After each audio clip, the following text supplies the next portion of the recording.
How difficult do you think it will be to attract the type of player now that we need to take us forward, given the fact that obviously where we are in Blue Square, and also is there an influence at all with the problem going on with the ground and things like that? Is it difficult? I think that does have an effect. It's how you sell the football club, isn't it? There's no doubt for any player to walk into here. I mean, probably one of the best grounds in the league, isn't it? You just walk in, it just looks so good, doesn't it? It's got the feel of a football league club. There's the biggest thing. We need it to be our ground for the next 10 years, don't we? Because that's important. You know, that's why I have to take my hat off to the lads in the squad when we were going through that difficult period. You know, they don't know whether they were going to be at a football club or not. You know, but they maintain their professionalism. You know, we try to keep them, keep them their minds off it with their football. So I think sometimes, and Paul is a great advocate of this, that sometimes when the players have got problems, the best way to release the problems is on a training pitch. You know, you can forget. But for those of you that play golf, I mean, I do play golf very badly. You know, sometimes you can go and have a 4-hour game of golf and you come off and you think, God, I haven't thought about anything other than my next shot. I think that can be the same said for football. You know, you can get out the training pitch and you forget about the troubles. But coming back to your question, it doesn't help to entice people into the club. You've got to sell them the football club. You've got to have ambition. That they're really important, and you want to show a winning attitude. Now, as long as our chairman and our chief executive show a winning attitude off the field, and we'll show a winning attitude on the field, we should be able to attract good players to this football club.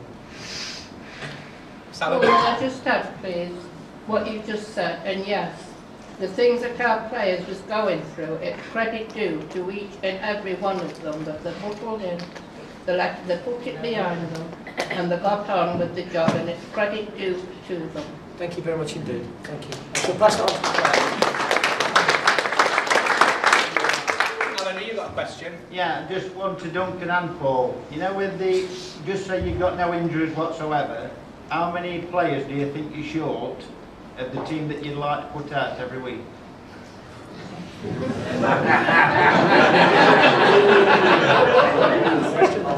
It's a good question. I'm waiting to hear from Lionel Messi.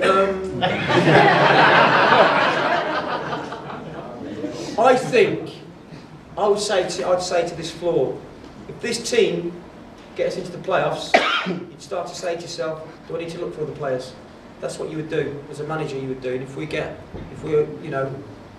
if things are smiling right for us, we'll go to Wembley this year as well. I will only bring in players who I feel can enhance this football club, and they need to be good. And I'm not talking about necessarily going to this league and below this league to look at them. I want to look at the first division and the second division. And if the price is right and we can afford it, I'll look at players like that, because that's what you need to not only just come out of this league, but to sustain yourself into the next league as well. And I've been in that division a few times with Macclesfield and with MK Dons and with Walsall. So another type of players you need to get yourself from the second division into the first division. So, I'm looking to bring in quality into the football club. Hence the reason why I brought the two boys in, the boy from the Glen Hoddle Academy, who's been schooled really well by Glen Hoddle, to be honest with you, their type of football. He's a good player. And also Louis Moult, he's got a chance of playing in the Stoke side eventually. So I'm looking at bringing players of a good calibre, high calibre. Hence, not just because these two are here, but Adam's played at a very, very good level. So's Paul. They played the levels that you need to have played at to maintain it into the, not just if we get promotion, but into the next division as well. Otherwise, you'd be getting into the next division, throwing the whole squad away and trying to build another squad. But no, I'll only bring people into this football club that are going to enhance the team. Andy? I don't want to name names at all. But basically, moving to the end of the season, moving into next season, right? We've got 8 players under contract for next season already, right? Are there other players who are actually on the actual sort of like squad at the moment who you would look to actually sort of bring in or keep for next season? Yeah. Without naming names. No, I don't need to mention names. What I'm saying to you is they're playing for contracts now. I know there's certain contracts that we've done to date, but I know they're all agreements that were all agreed before I was actually the manager, really, to be honest with you. But to the other players, I'm not going to give contracts out. No, I'm not going to do that. You've got to earn your contract. If you want to beat this football club, prove to me you want to beat the football club. But that's not me saying to a player, I'll tell you what, I'll sign you till next, I'll give you another year next year. You've got to prove you're worth the year. Because I don't want players sitting back on the laurels thinking, yeah, got my contract, I'm okay now for another year. I don't want that. I want players to want to be at this football club. So if you want a contract and I'm still in the chair, I don't know whether I still will be, I don't know that. But if I am in the chair, you get a contract if you deserve a contract. I won't just give it out. Okay, yes, chap at the back. Yeah, with the club in being at one of its lowest positions ever in its history, gates dwindling, performances up and down, what can you say to me as a 40-year supporter of this club to convince me to buy a season ticket next season? Well, all I'd say to you is I think you deserve a pat on the back for being a fan for 40 years and coming week in, week out, and then seeing some of certainly some of the games this season that you've had to witness. So I feel for you because I'm a football fan myself. But what I would say to you is that I'm trying to play entertaining football. It takes time, it can't happen overnight. I'd like it to happen overnight, I really would for you. I'd love to be in the playoff positions now. I can look back and think, you know, when we first came to the football club, when I first came to the football club, and I thought, you know, we were up there with you know, where we should be, but it was the start of the season. Then I've seen that transitional period where players started not being happy at the football club through whatever reason. We went through a tough time then, you know, the manager went, and then the dressing room was a bit, like Adam said, it's a bit beraggled, the dressing room, to be honest with you. Then it was a massive job to try and swing that around, to convince players that, you know, they need to be in this dressing room. But I'm hopefully, you know, I will take you and this football club where it needs to be, and that's further up this table. Hopefully a trip to Wembley and try and get us into the next division, because you know, that's what I believe we can do. We've got the resources, you know, we've got everything in place to do it. Just need to get the right some of the players in as well. I do need to make sure I've got the right strength in depth in the squad, and say to you that, you know, please believe in what we're trying to do. If I fail you, I'll lose my job. Another manager will come in and hopefully he'll get you to where you need to be. But I'll do my best, my staff will do their best, endeavour to get this football club where it needs to be, and that is a promise. Yes, sir. When we get to Wembley, Paul, what would you say to the players, given your World Cup experience? Well, first of all, I'd register myself as a player.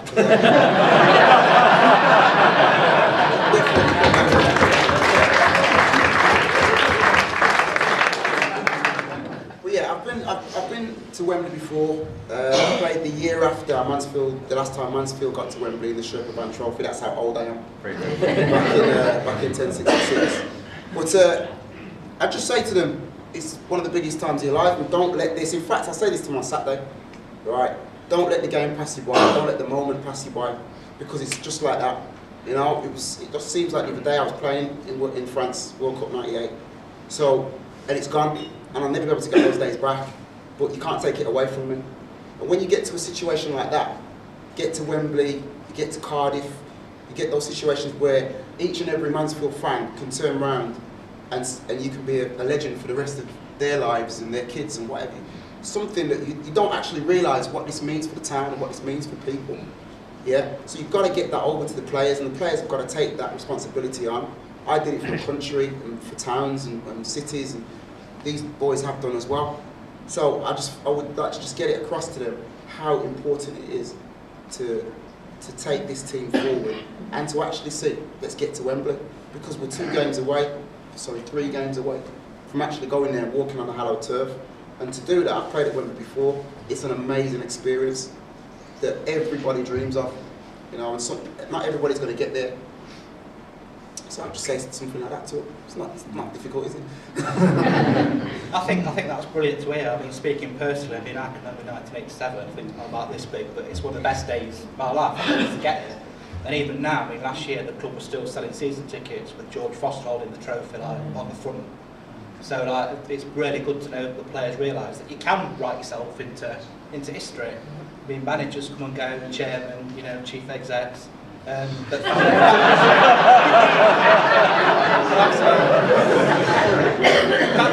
fans have to stay come what may, and obviously we've been through it these last few years. So, you know, if we're not going to get promoted this year, and let's hope that we will, going to Wembley and winning it would certainly be something to relish. Anybody else?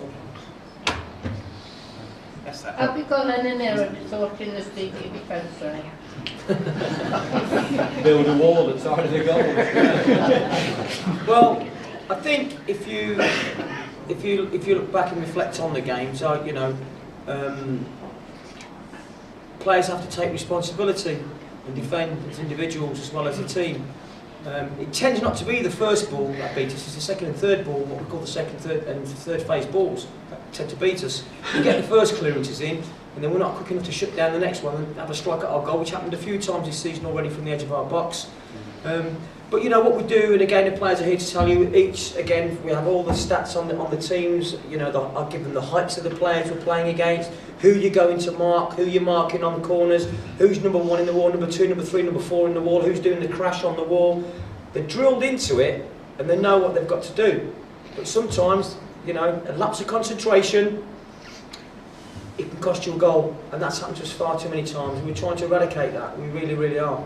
And we'll continue to do so, because I'm convinced, well, I suppose it's pretty obvious really, but if we'd not conceded so many goals, really silly goals, when you look at the goals that we score standing goals in you know, during open play, and to actually create the goals and to get the chances, they're really good, but we tend to give silly goals away.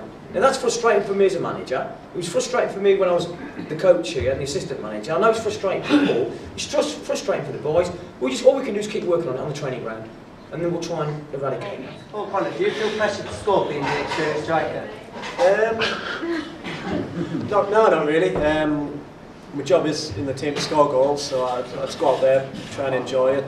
I'm lucky that we've got good players like Adam and the wingers, and they supply the balls, and I've just got to do the job of getting in the box and find a bit of space. So no, I don't feel pressure. Yes, sir. Who decides who's taking the next penalty? Normally a fight. Have you been at Augustin? Well, to be fair, the last penalty we had was Lou Briscoe, wasn't it? Yeah. And he said to me in the dressing room, "Can I take the penalty?" I said, "Yeah, of course you can." You don't select before kick-off, somebody knows how the penalty taker. It'll be... Is it the captain or...? No, it'll be... Well, it was, to be fair, at one time, it was, Duffy wasn't, he was the penalty taker. But we've seen what happened with him and Keegan Parker, that was up at... Altrincham, I remember that one, that was nearly a fight. Then the one down at...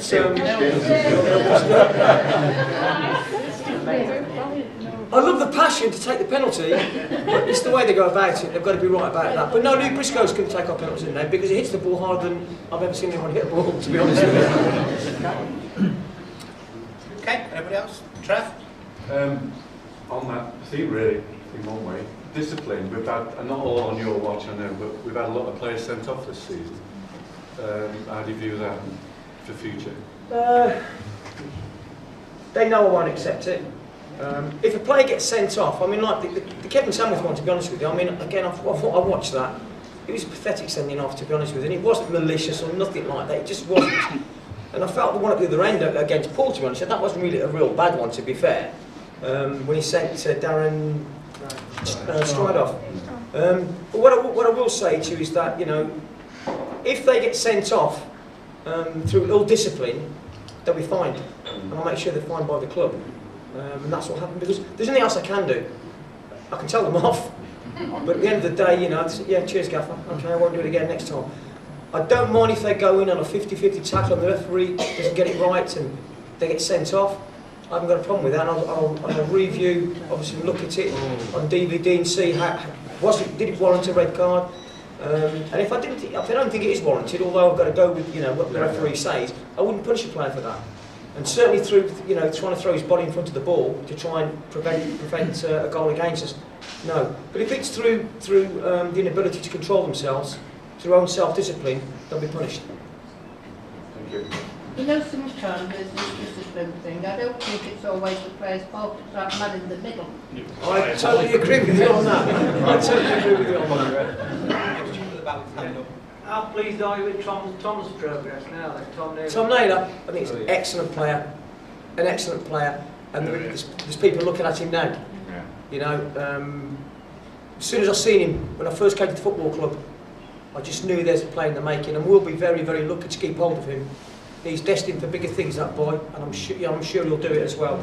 But not only him, you've got the likes of Ben Turner, left back. Very, very, very, very good. You've got Connor Higginson, and he's just a ball of enthusiasm. That's why they're laughing. He's like a stick of dynamite, that boy. Honestly, he really just goes to a bang every time he does. Everything he does 100 miles per hour. He's got to learn a bit more about the game. But I'll tell you what, he's an exciting player. I mean, Paul. You talk about him, Paul. Paul is very, very impressed with him. I think with Connor, he's never seen so much enthusiasm in one person in my life, and that goes to show you how much he wants to play.